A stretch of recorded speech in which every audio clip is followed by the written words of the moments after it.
Hello, everyone. Welcome to our wellness webinar today. November is Diabetes Awareness Month, and we are very pleased to be sharing this important health topic with you today. My name is Corey Wise, and I'm one of the wellness coordinators here at Florida Healthcare Plans.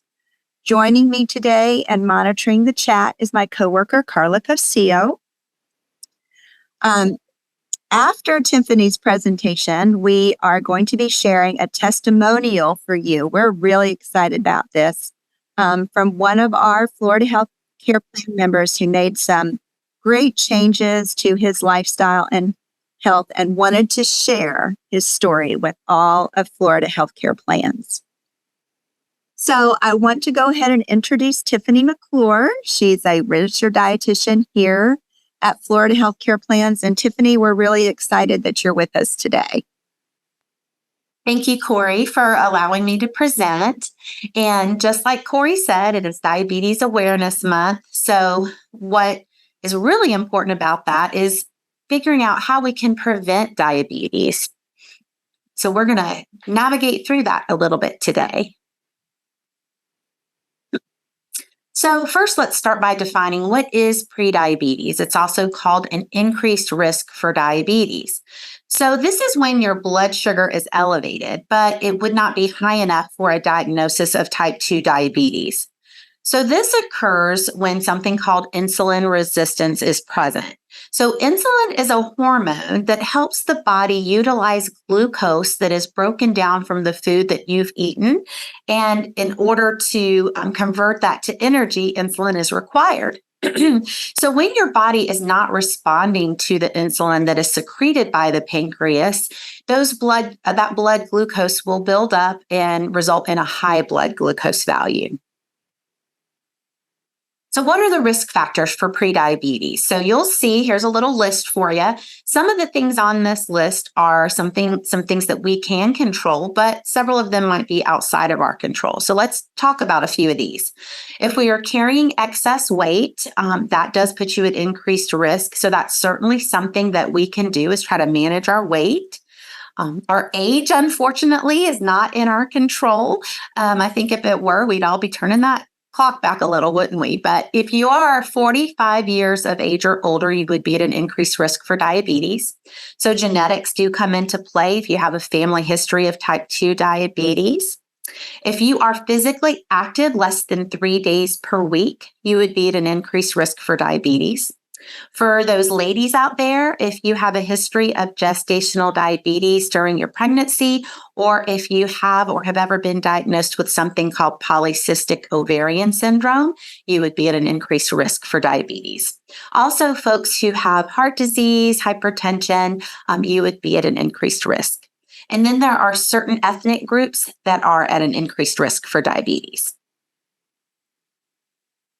So how is prediabetes diagnosed? So you'll see 3 different tests here in the column on the left, and then you'll see the parameters to the right that tells you specifically what they may use to diagnose these conditions. So the first test of the fasting blood glucose, we're probably all familiar with going and having our blood drawn, where we have to fast after midnight and then we go in and have our blood drawn. And so this would be the amount of glucose in your bloodstream at that given time. So if that is 100 to 125, that would be diagnosed as prediabetes. So under 100 is considered normal. Now, if it were above 125, then they may diagnose you with diabetes.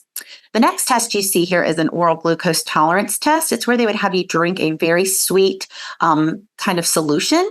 And then after a certain amount of time, they would test your blood sugar. And if it was 140 to 199, that could indicate prediabetes. And then above 199 certainly may indicate diabetes. And then the last test you see there is called an A1C. It's short for hemoglobin A1C. And that is a percentage. And it's more specifically, it's a percentage of time that your blood sugar is outside of the normal range. Now, it's an average. It's a longer term measure of over about 3 months. So they do put a little bit more weight on this as a diagnosis measure. So certainly the lower the percentage, the better, because that means your blood sugar's in better control more often. If it's 5.7 to 6.4%, that's going to be prediabetes. And then above that 6.4% could mean diabetes. So what do we do if we've been diagnosed with prediabetes or an increased risk for diabetes, or even if you have some of the risk factors and you decide you want to go ahead and try to work on preventing your risk for diabetes? You want to consider two main lifestyle changes and set up some goals. So what the studies are showing is that if you can lose just 7% of your body weight, and I don't mean to minimize that with that just there, because it is hard. We all know how hard it is to lose weight. However, losing 7% of your body weight, the studies show that that can significantly lower your blood glucose levels. So you would just take your current body weight and you would multiply that by 0.07 to figure out how much weight that is that you would need to lose. And then, of course, you want to pair that with some physical activity. The recommendations are about 150 minutes per week, or that comes out to be 30 minutes, 5 days a week. So where do we start? It kind of gets confusing to start. So you have to think about, hey, am I motivated? If I am motivated and I'm ready to make changes, really reflect. Do a lot of self-reflection here, because I think that's really important.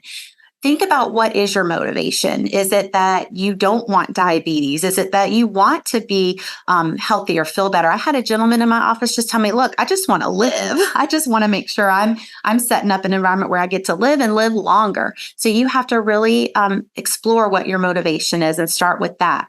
Of course, we would want to help you maybe set up some goals, or you can set up your own goals that would include healthier food choices paired with that activity, because we know those two things together are going to help give you the results you're looking for.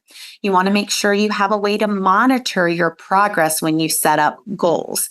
You want to, come back and look, hey, is this working? My goals, are they working towards what I'm wanting to do here? And then if they're not, you need to tweak those goals a little bit.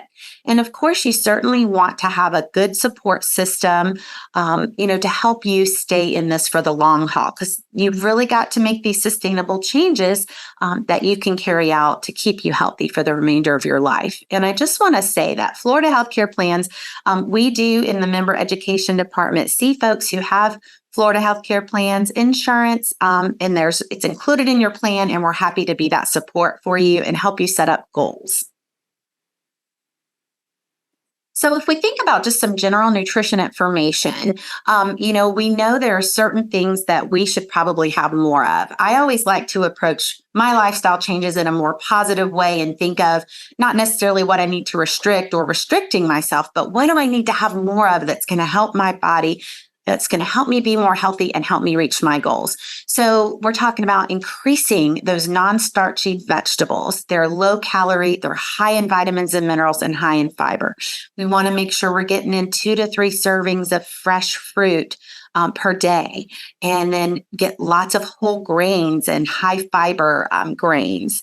Include some of those healthy fats, those monounsaturated fats like your avocados, your olive oils, your seeds and nuts, and then make water your main beverage.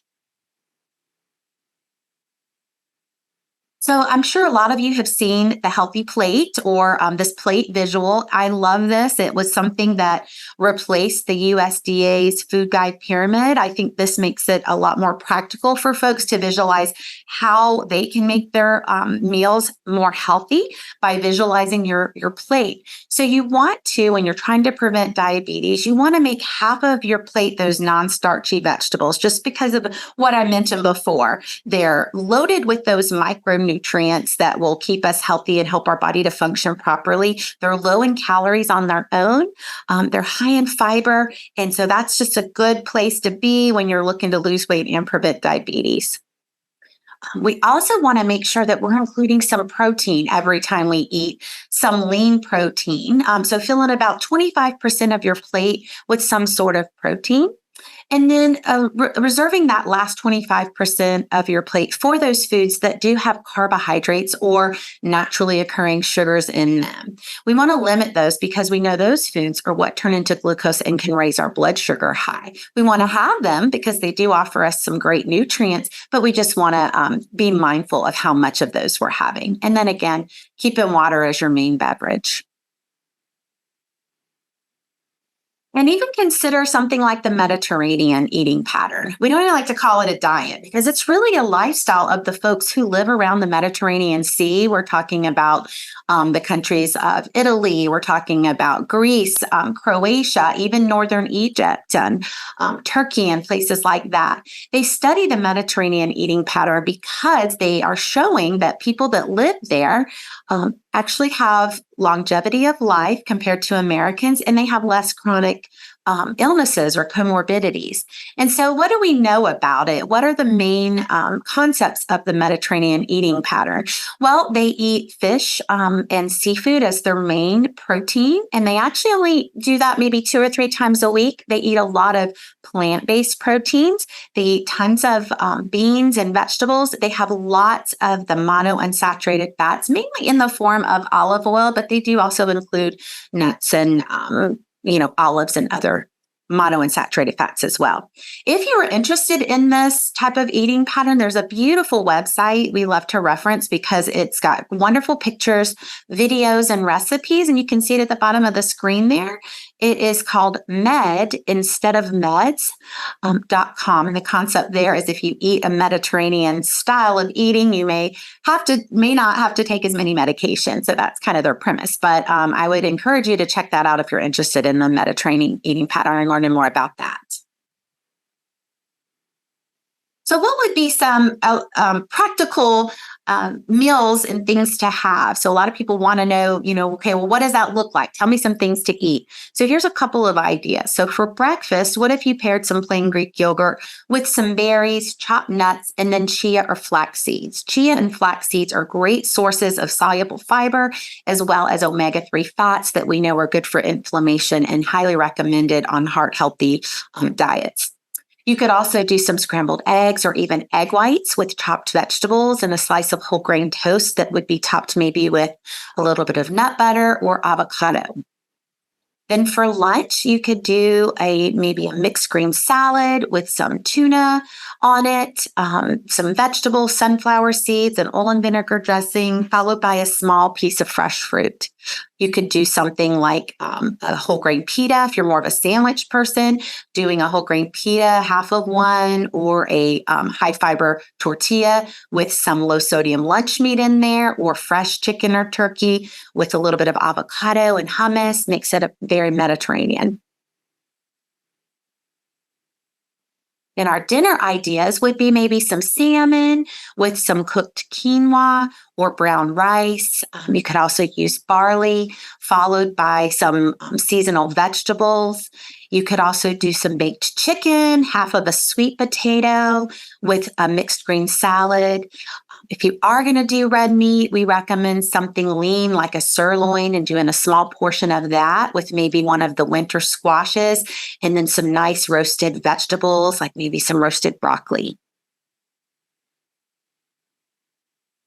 What about snacking? A lot of people say, I didn't think you're supposed to snack, but the benefit of having snacks, is that you have something when you're going to go long periods of time without eating. It actually helps to stabilize blood sugars, and it also keeps you from getting overly hungry in between meals, which can lead to either overeating or making choices that aren't in line with your goals. So here are a few snack ideas you might want to consider. We talked about that fruit kind of parfait when we looked at breakfast ideas, so that could also be used as a snack. You could do hummus and veggies. If you're not familiar with hummus, it's a really great bean dip that has some olive oil and garlic and other seasonings in it. So it's got a little bit of fiber, and then you could use those raw veggies to dip that in, which any way we can increase those non-starchy vegetables is great. Having that tuna fish, maybe with like 4 Triscuit crackers with a couple tablespoons of tuna fish and making a couple little tuna sandwiches there. You can make your own homemade trail mix, mixing up the different types of nuts with dried fruits in the appropriate portions that you see listed. And even using those high fiber tortillas we mentioned for a lunch idea, using that as a little snack idea with something like avocado and some arugula or spinach. If you haven't tried arugula, it's a very flavorful cruciferous, actually considered a cruciferous vegetable that is delicious if you like a little of a peppery flavor. So what about the activity piece? So we've talked a little about nutrition. So, you want to start small. If you haven't been very active, don't set yourself up for failure by making your goals too high. Start with 5 to 10 minutes and start with something that's easy for you to do, that's realistic for you. So maybe walking, putting on Pandora in your living room and dancing for 5 to 10 minutes. We want to eventually work up to goals of getting both aerobic and what we call strength or resistance activity in. So aerobic activity is something, it's also called cardiovascular activity. It's something that makes your heart beat faster, and it's going to be really good for burning calories, but it's also good for making your heart work better longer in your life. So the goal for that is 3 to 5 days per week when you can work yourself up to that, paired with some kind of resistance, muscle isolating exercise that may not necessarily make your heart beat faster. It could, but it's going to help you build lean muscle mass. And you'd want to work up to eventually getting that in 2 to 3 days a week. Those are both very beneficial for lowering blood glucose and helping you to lose weight. So what are some resources we can use to help us with our goals? There's tons of websites out there. You can even get on YouTube to find, some workouts. There's lots of recipe sites. There's tons of tracking apps. And if all of this just seems overwhelming to you, again, I'm going to say, come and meet with one of us dietitians. We have nurses here as well. We can all really support you and give you some great ideas and recommendations for all of this if you feel like it's too much to tackle on your own. So what kind of questions do you guys have? I know we're going to look at the video though, right? First, Corey, or are we taking questions now? Well, let's look at the video real quick, and then we'll let everybody ask any questions that they have. My name is Alvin Jackson, and I've been the city manager for the city of Bunnell for the last 5 years. Diabetes impacted my life in a negative manner. I was having issues with my liver, my kidneys, sleep, and I was overweight. The challenges I had to overcome is my craving for sweets and the desire to snack at night. I was motivated, really motivated to change my lifestyle when my A1C came back at 8.14. The resources that really helped me was one, the Florida Healthcare Plan diabetes program, the dietitians, and they also shared an app with me, iTrackBites, and I did a lot of journaling, keeping track of my daily eating activities. I journaled every day. I kept track of the food amounts, the carbs and proteins that I intake every day. Yes, with the iTrackBites, it's an excellent tool for my journey. It allows me to track my carbs, my fat, my protein intake, and I can actually decide at each meal the combinations and the portions that I should eat at that time. I heard about the Florida Healthcare Diabetes Program from my doctor, Dr. Aguilera, and she said, you need to get into that class. Debbie was one of the dietitians with Florida Healthcare Plans, and she was awesome. Hi, my name is Debbie Kelleher. I'm one of the registered dietitians working for Florida Healthcare Plans. I've been a dietitian here for almost 6 years. Dr. Jackson has made tremendous changes since attending our program. He has gone down a tremendous amount of weight. He is managing his diabetes with lifestyle changes. He's walking, he's riding his bike. He is monitoring his food intake. I learned portion control, food combinations, how important it was to get 7 to 8 hours of sleep and exercise. Since improving my life, I've been able to cycle. I cycle a lot, anywhere from 20 to 22 miles at a time, as well as I do a lot of walking, anywhere from 7 to 8 miles a day. Florida Healthcare Plan's diabetes program is a program recognized by the American Diabetes Association, and we have been working with them since 2002. Our class is very interactive. We ask participants to use our food models and to go ahead and make a healthy diabetic plate. And then we also do label reading, where we'll have participants bring in their favorite foods, use the labels, come up on the board and show us the carbohydrate content of that meal and how it's going to affect them. My experience with the program, it was extremely informative. Not only I attended that class, I brought my wife to that class. And both of us, our eyes were open, and it really helped us look at food, the whole lifestyle of eating from a different perspective. We have a lot to offer. We can help you control your diabetes through managing your meal planning, talking about lifestyle changes such as exercise, stress, sleeping habits, weight loss, and the dietitians are here to support you through your journey free of charge. Since changing my diet and exercising, I've lost over 43 pounds. My A1C has dropped from 8.14 to 5. My waist size has gone from 43 to 32. And guess what? I've had to get rid of all of my suits and most of my clothes.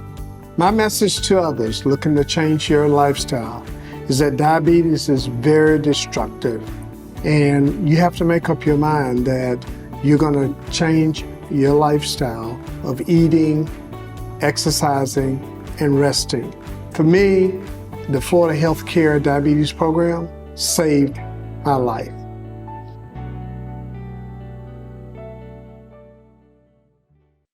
Oh, and I see Dr. Jackson is on the call.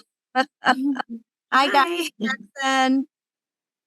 We're so glad you're here. Great morning. It is another great day. Excellent, excellent presentation. Thank you, Tiffany. Thank you. So Tiffany, there's a question. Blood sugar level. I just lost it. Oh, how much of a variation would non-fasting glucose numbers be compared to fasting for blood work?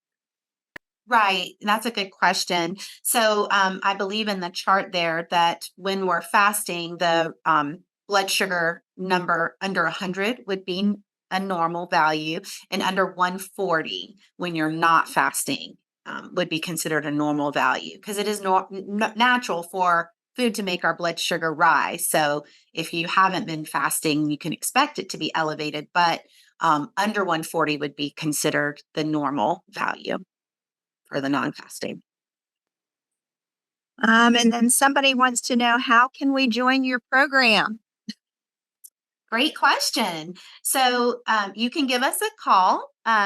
We do have, if you need help with that phone, I can give you the phone number. It's 676-7133. You can call us if you have a diagnosis of prediabetes on your record. We can see you, without a doctor's referral. If you're not sure if you have that diagnosis, certainly ask your doctor to put in a referral for you. A doctor referral is great to have, but it is not completely necessary.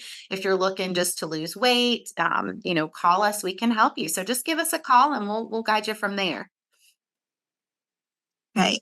Tiffany, would you clarify, Dr. Jackson used iTrack Bites, but they've changed the name, correct?